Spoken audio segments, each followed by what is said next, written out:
Hello everybody, welcome to Talk About House. I'm Todd. I'm Juana. Okay, today's video we're going to go over some of the historic homes in the fire areas that were destroyed. Either historic neighborhoods, historic homes specifically. We have a bunch of pictures. Some we have like the before and after pictures. These are not our pictures, we grabbed them all off the internet, on social media, stuff like that. Okay. So if you are a fan of historic homes, maybe that have nostalgia, like maybe think Will Rogers, or Rand McNally or somebody like that, stay with us, watch the video, look at the pictures, and enjoy them because these homes are gone. Please remember to like the video, subscribe, hit the notification bell, share the video, and off we go. Here come the pictures. Okay, we'll start with, since you mentioned Rand McNally. Rand McNally was a company. It was Rand and McNally. So Andrew McNally had a house in Pasadena. I'll just put this before picture up of the house. Juana, what do you know offhand about this house? Okay, so besides being a very stately home, so a couple noteworthy things. Of course, the rotunda, you can see that in the picture. Right? It's a beautiful rotunda, and they had, of course, panoramic view 360 degrees where they could see the mountains and they could see the ocean and that sort of thing. The other special thing about it was that it was called Christmas Tree Lane, so his gardener would take care of all the pine trees on the boulevard so that they look like Christmas trees, and of course at Christmas time they were decorated and that sort of thing, so that was really nice. Beautiful home, of course, and it was built about 140 years ago. Yeah. And there was nothing there when it was first built. Right, and unfortunately it's gone. Here's a picture of the after that was in the paper. It was online version. He did have like a railway car in the backyard. He did. He had a railway car. So all kinds of special things. So use this video to go research some of these homes and look at more pictures because some of these homes are really special. Okay, the next house is the Harwell Harris Lowe house in Altadena. This was by a modernist architect for a friend, Pauline Lowe. Right. So what was interesting about this house? So a couple of things. So first of all, Lowe was a buyer for a major department store, so that's kind of cool. And then this house, what's special about it is you can't see it in this picture, but on the far side, it actually kind of overhangs the cliff, and it's on stilts. But and the other thing that was special about it was that the way it was built, it was kind of this indoor-outdoor living thing where it had wood partitions so you could be sleeping outdoors and still have privacy. Very cool home. And it has kind of an Asian, Japanese flair to it. That was the inspiration for the home. So very interesting home. If you can find more pictures of it online, it's worth exploring. It was on a very small lot. Yes. And it was kind of a hill, so one side's got like these stilts that makes it pretty interesting. Okay, it's Serrurier House. The architects were brothers Charles and Henry Green, but the person who lived there was their first name. Right. So this is a craftsman house, which is pretty typical for that time, and it certainly speaks to a point in time and a style of home and part of Americana.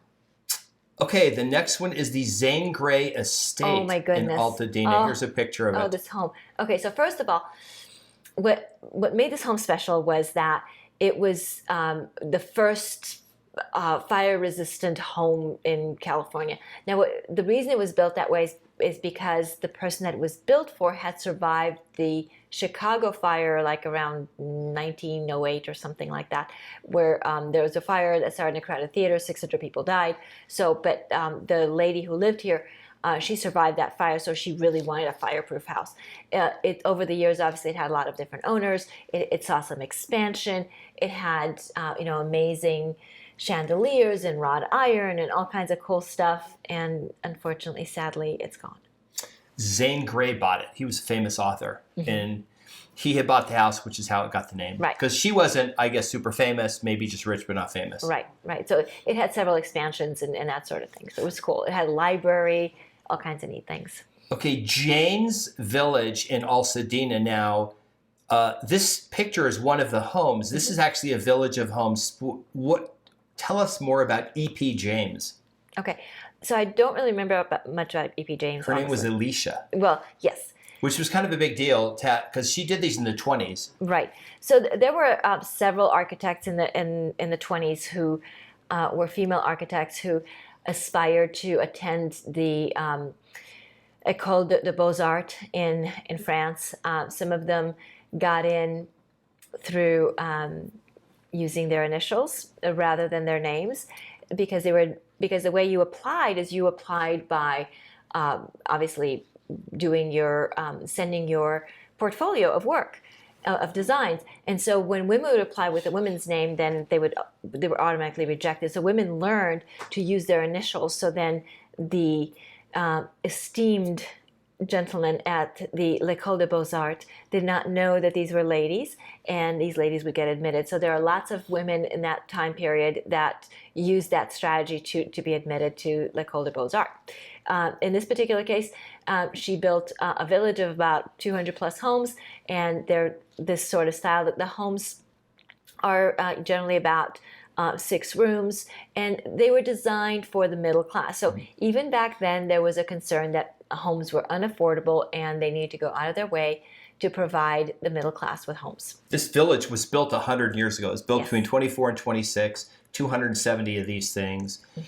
If you also remember the book The Outsiders, S.E. Hinton. Susan Hinton wrote The Outsiders, but she put S.E. because she didn't want the book to be discarded because she was female. It was a great book, and it was a great movie. Yes. Okay, here's another neighborhood. Now, the previous one wasn't just completely destroyed. Part of the neighborhood was burned.